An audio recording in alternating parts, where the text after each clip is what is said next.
Morning everyone, सबैजनालाई मेरो mini ब्लगमा स्वागत छ। मेरो बिहानको सुरुवात हुन्छ बडालेर।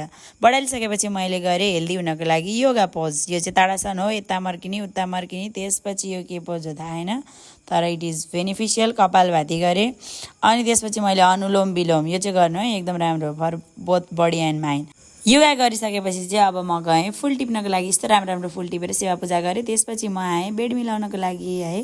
तनलाई ट्याक ट्याक तन्काएर यसरी मिलाउनुपर्छ साथीहरू, हेर्नु बेड चाहिँ।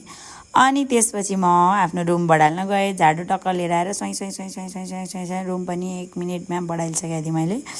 अनि रुम सुम टक्क मिलाएर म माथि पुगेँ। माथि चाहिँ हाम्रो साली र भेना भएर यस्तो दामी खाना बनाएर थिएँ यिनीहरू दुईजना भएर।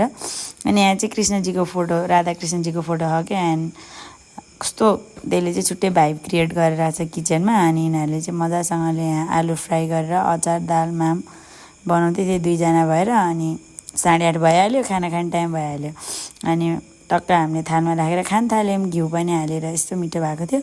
अनि मैले चाहिँ खाना खाएँ, मिठो भएको थियो सबै कुरा। अनि मैले बनाएको देखेर नानीलाई पनि भिडियो बनाउनु पऱ्यो अरे फेरि भनेर उसले पनि बनाएँ।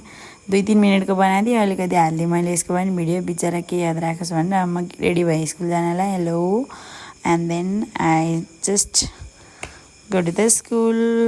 अनि स्कुल जाँदाखेरि चाहिँ म साइकल युज गर्छु है। यो चाहिँ मेरो स्कुल हो, जिएस निकेतन। अब हाम्रो नेसनल एन्थम गाउने बेला भइसक्यो, त्यही भएर सबजना स्ट्रेट। अब सुवासनाको चाहिँ बर्थडे भएर she gifts me a Dairy Milk. अब दिनभरि मैले खिचेन, यो चाहिँ मेरो घर जाने टाइममा। Bye bye, thank you for watching my video.